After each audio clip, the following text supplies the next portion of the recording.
Bonsoir à tous et bienvenue sur C8 pour un nouveau voyage au bout de la nuit, une nouvelle soirée littéraire. Alors pour ceux qui ne connaissent pas l'émission, tous les soirs nous mettons tout en œuvre pour vous faire découvrir un ouvrage de la littérature française et parfois étrangère. Alors ce soir nous allons nous attaquer à Jack London, L'appel de la forêt, certainement son livre le plus connu. C'est l'histoire d'un chien volé qui est conduit dans le Grand Nord pour servir d'équipier à un attelage. Cette malheureuse bête, en fonction des maîtres auxquels elle sera vendue, connaîtra un sort divers. Il subira parfois la violence des hommes, sera battu, connaîtra la faim. Il rencontrera aussi l'amitié des hommes et celle des autres chiens. Il redécouvrira aussi l'instinct de sa race, celui de ses ancêtres chiens. Et livré à lui-même, redevenu libre, il répondra à l'appel de la forêt. Je dirais que Jack London a eu cette magie de nous illustrer aussi simplement ce qu'est l'esclavage, l'oppression ou encore le manque de liberté à travers un chien, Buck, qui a vendu par le jardinier de son patron d'un maître à un autre, se retrouvera au nord, soumis aux ordres des chercheurs d'or. Voilà. Nous allons continuer la lecture donc de ce roman. J'espère que vous allez passer un bon moment. N'hésitez pas à réagir sur les réseaux sociaux, #VBN, ainsi que sur notre page Facebook Voyage au bout de la nuit.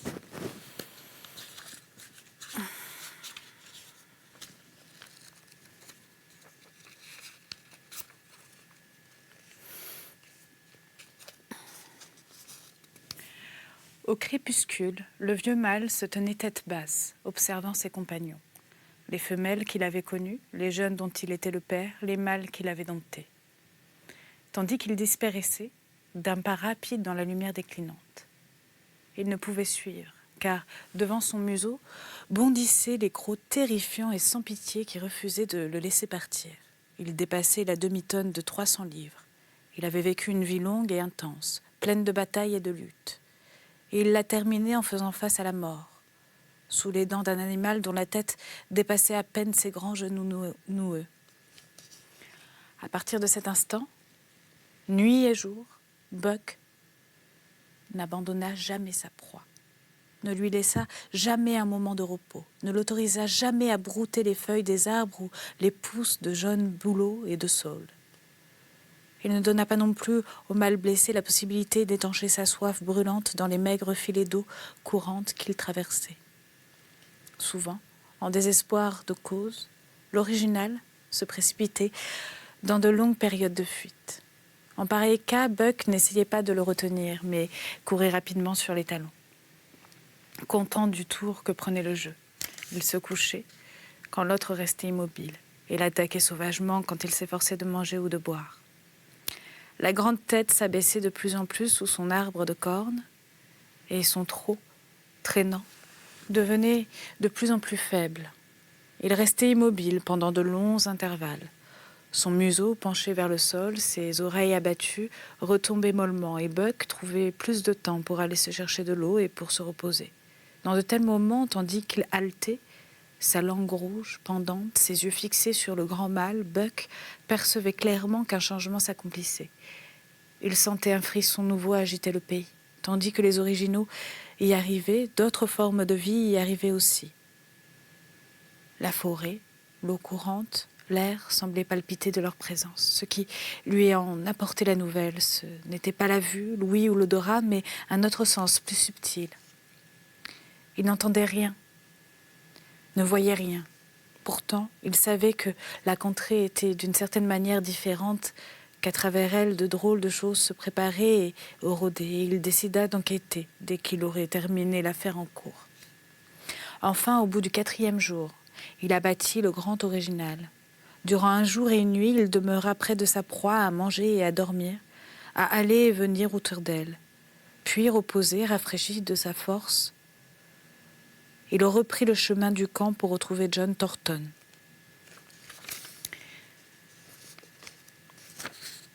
Il avançait en longues foulées rapides et continuait des heures durant, sans jamais se laisser dérouter par le fouillis des chemins, fonçant droit vers chez lui à travers un pays inconnu, avec un sens si sûr de l'orientation qu'il aurait couvert de honte l'homme et son aiguille aimantée. En poursuivant sa route, il devint de plus en plus conscient de l'agitation nouvelle qui régnait dans le pays. Il y avait partout de la vie différente de la vie qu'il y avait eu là, durant l'été. Il ne percevait plus ce changement d'une manière subtile et mystérieuse. Les oiseaux en parlaient, les écureuils en bavardaient, même la brise le murmurait. Plusieurs fois, il s'arrêta et aspira l'air frais du matin en reniflant puissamment. Il y lisait un message qui le faisait bondir à plus vive allure. Il était accablé par le sentiment qu'un désastre était en train de se produire, s'il ne s'était déjà produit. Et tant qu'il traversait la dernière ligne de partage des eaux et redescendait dans la vallée en direction du camp, il avança avec plus de précaution. 3 milles plus loin, il tomba sur une piste fraîche qui fit onduler et se dresser le pelage de son cou. Elle menait droit au camp et à John Thornton. Buck se hâta furtivement. Chacun de ses nerfs était tendu et crispé, sur le qui-vive. Il observait les innombrables détails qui racontaient une histoire, tout sauf la fin. Son nez lui décrivait plus ou moins les êtres vivants sur les traces duquel il marchait. Il remarqua le silence lourd de la forêt. Les oiseaux s'étaient envolés, les écureuils se cachaient, il en vit un seul, un gris au poil brillant, plaqué contre une branche morte grise, si bien qu'il semblait en faire partie, excroissance ligneuse sur le bois lui-même. Pendant que Buck avançait avec la discrétion d'une ombre furtive, son flair l'attira, soudain sur le côté, comme si une force puissante l'avait empoigné et saisi. Il suivit la nouvelle odeur dans un fourré et trouva Nig. Il était étendu sur le flanc, mort, à l'endroit où il s'était lui-même traîné. Une flèche, avec sa pointe et ses plumes, dépassait de chaque côté de son cadavre. 100 yards plus loin, Buck tomba sur un des chiens du traîneau que Thornton avait acheté à Dawson. Il se débattait contre la mort juste sur la piste et Buck le contourna sans s'arrêter. Du camp arrivait le bruit étouffé de nombreuses voix qui s'élevaient et retombaient en une mélopée chantante. Il avança en rampant à plat ventre jusqu'au bord de la clairière et trouva Hans, étendu face contre terre, percé de flèches comme un porc épic. Au même moment, Buck scruta l'endroit où il y avait eu la cabane en branches d'épicéa, et ce qu'il vit fit se hérisser son poil sur l'encolure et sur les épaules. Une bourrasque de rage irrésistible l'emporta. Il ne savait pas qu'il grondait, mais il grondait à voix haute avec une férocité terrifiante. Pour la dernière fois de sa vie, il permit à la passion de l'emporter sur la ruse et la raison. Et ce fut à cause de son grand amour pour John Thornton qu'il perdit la tête. Les Yiats, c'est le nom d'une tribu indienne imaginée par Jack London. Les Yiats étaient en train de danser autour des décombres de la cabane en branches d'épicéa lorsqu'ils entendirent un rugissement effrayant et virent se ruer sur eux un animal tel qu'ils n'en avaient jamais vu auparavant. C'était Buck, véritable ouragan de fureur qui se précipitait sur eux en hurlant, avec la frénésie de détruire. Il bondit sur l'homme le plus proche, c'était le chef des Indiens, et lui ouvrit toute grande la gorge. La jugulaire déchirée fit jaillir une fontaine de sang. Il ne s'arrêta pas pour harceler sa victime, mais il la déchira au passage et, dès le bond suivant, ouvrit la gorge d'un deuxième homme. Pas moyen de lui résister. Il plongeait en plein milieu d'eux, déchiré, lacéré, détruisait dans un mouvement continu et terrifiant qui défiait les flèches qu'on lui lançait. En fait, ces mouvements avaient une rapidité tellement inconcevable et les Indiens étaient tellement enchevêtrés qu'ils s'atteignaient les uns les autres avec leurs flèches. Un jeune chasseur qui voulait lancer un harpon à Buck à mi-hauteur en transperça la poitrine d'un autre chasseur avec une telle force que la pointe traversa la peau de son dos et ressortit de l'autre côté. Alors, la panique saisit les Yiats. Ils s'enfuirent dans les bois, épouvantés, et proclamèrent en fuyant l'arrivée de l'esprit du mal. Et réellement, Buck était le diable incarné. Il se déchaînait sur leurs talons et les abattait comme des daims tandis qu'ils couraient à travers les arbres. Ce fut une journée désastreuse pour les Yiats. Ils se dispersèrent au loin dans toute la contrée et il fallut une semaine pour permettre aux derniers survivants de se rassembler dans une vallée plus basse et de faire le bilan de leurs pertes. Quant à Buck, fatigué de les poursuivre, il retourna au camp qui offrait un spectacle de désolation. Il trouva Pete, là, où on l'avait tué, dans ses couvertures, surpris au moment du réveil. Les traces de la lutte désespérée de Thornton étaient encore fraîches sur le sol. Buck en sentit chaque détail, jusqu'au bord d'une mare profonde. Sur ce bord, la tête et les pattes de devant dans l'eau reposaient Skeet, fidèle jusqu'au dernier instant. La mare boueuse et décolorée, depuis les vannes, cachait fort bien ce qu'elle contenait. Et ce contenu, c'était John Thornton. Car Buck suivit les traces jusque dans l'eau et aucune n'en ressortait. Toute la journée, Buck remâcha son chagrin, près de la mare, où erra sans but, dans le camp incapable de se calmer. La mort, qui fait cesser le mouvement et arrache la vie aux êtres vivants, il la connaissait. Et il savait que John Thornton était mort. Cela lui laissait un grand vide, quelque chose qui tenait de la faim, mais un vide qui n'arrêtait pas de faire souffrir et que ne pouvait combler la nourriture. Parfois, quand il cessait de contempler les cadavres des Yates, il en oubliait cette douleur et dans de tels moments, il avait conscience d'une grande fierté en lui, une fierté plus grande que toutes celles qu'il avait déjà connues. Il avait tué l'homme, le plus noble de tous les gibiers, et il l'avait tué en dépit de la loi du gourdin et des crocs. Il y reniflait les corps avec curiosité, ils étaient morts si facilement. Un husky était plus difficile à tuer. Il ne faisait pas du tout le poids. N'eût été leur arsenal de flèches, de lances et de gourdins. Désormais, ils n'auraient plus peur d'eux, sauf quand ils auraient ces armes en main. Survint la nuit, et la pleine lune s'éleva dans le ciel au-dessus des arbres. Elle illumina la contrée, qui baigna bientôt dans une lueur fantomatique, avec l'arrivée de la nuit. Buck, qui ruminait toujours son chagrin et se lamentait près de l'étang, devint conscient d'une vie nouvelle. Devint conscient qu'une vie nouvelle produisait dans la forêt une agitation différente de celle qu'avaient suscité les Yates. Il se leva pour écouter et sentir. Des lointains s'élevait un jappement faible mais perçant, suivi par un chœur de jappements perçants qui lui ressemblait. Alors que le temps passait, les cris se rapprochèrent, devinrent plus forts. Buck les reconnut une nouvelle fois. Il les avait entendus dans cet autre monde qui persistait en sa mémoire. Il marcha jusqu'au centre de la clairière et écouta. C'était l'appel. L'appel aux notes nombreuses qui résonnaient, plus attirant, plus irrésistible qu'il l'avait jamais été auparavant. Et comme jamais auparavant, il était prêt à lui obéir. John Thornton était mort. Le dernier lien était brisé. L'homme et les prétentions de l'homme ne lui créaient plus d'obligations. En chassant comme les Yates, le gibier qui assurait leur subsistance sur les flancs du troupeau d'originaux en migration, la meute des loups avait finalement franchi le col, quitté le pays des ruisseaux et des bois et envahi la vallée de Buck.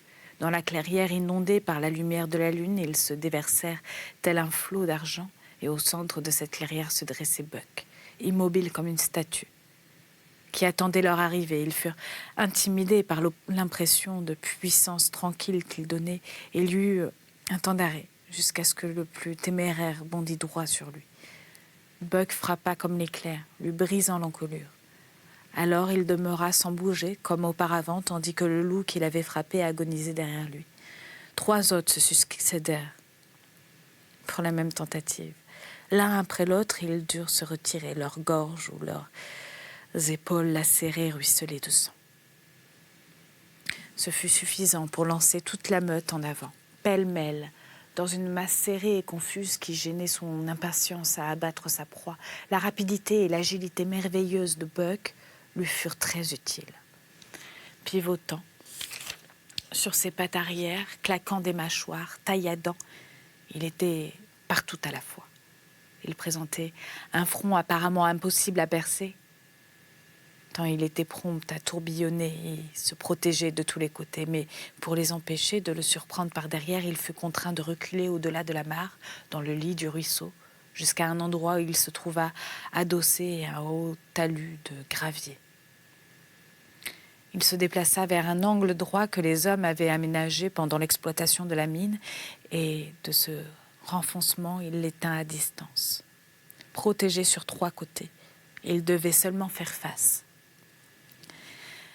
Et il le fit si bien qu'au bout d'une demi-heure, les loups battirent en retraite, tout déconfits.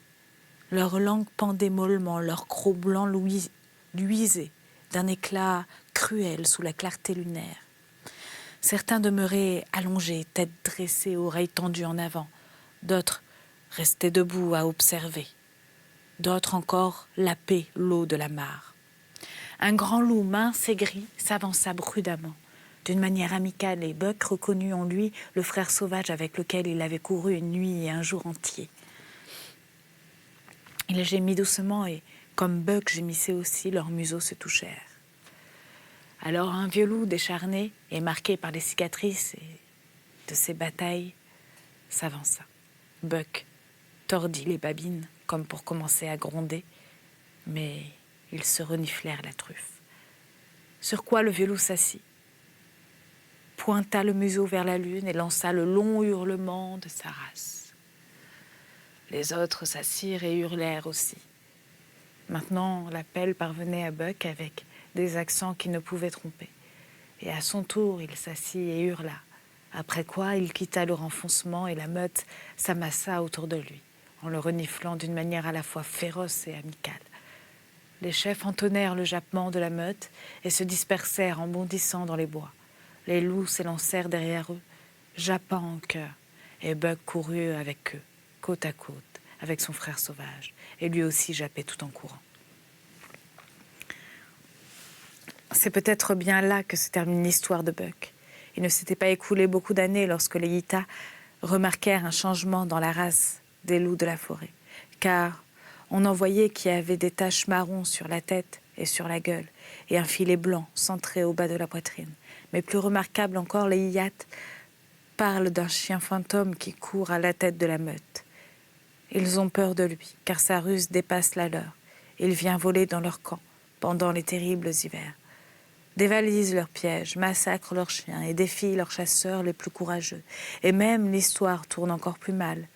Il y a des chasseurs qui ne reviennent jamais au camp, et certains ont été découverts par des hommes de leur tribu, la gorge ouverte, cruellement déchirée, avec sur la neige autour d'eux des empreintes plus grandes que celles qu'aucun loup connut. Chaque automne, quand les Yiyats suivent le mouvement des originaux, il existe une vallée où ils ne pénètrent jamais. Et il y a des femmes qui deviennent tristes quand on raconte autour du feu comment l'esprit du mal est venu choisir cet endroit pour y résider. Au cours des étés, pourtant, un visiteur vient dans cette vallée à l'insu des Yiyats. C'est un grand loup, au pelage glorieux, qui ressemble à tous les autres loups, tout en étant très différent. Il arrive seul du riant pays des bois et descend dans une clairière au milieu des arbres. À cet endroit, un ruisseau jaune sort de sacs en peau d'original pourrie et se perd dans le sol. De longues herbes y poussent. Une moisissure végétale l'envahit et cache sa teinte dorée au soleil. C'est là qu'il rêve quelque temps. Puis il pousse un long hurlement lugubre avant de repartir. Mais il n'est pas toujours seul. Quand arrivent les longues nuits d'hiver et que les loups suivent leur proie dans les basses vallées, on peut le voir courir en tête de la meute, sous le pâle clair lune ou à la lueur vacillante de l'aurore boréale. Il fait des bonds gigantesques, dominant ses compagnons, et sa vaste gorge gronde, tandis qu'il entonne la chanson d'un monde plus jeune, qui est le chant de la meute. Voilà, c'est ainsi que se termine donc ma lecture de ce roman. J'espère que vous avez passé un bon moment. En tout cas, moi, oui. Et je vous retrouve bientôt pour une nouvelle lecture. Belle soirée à vous.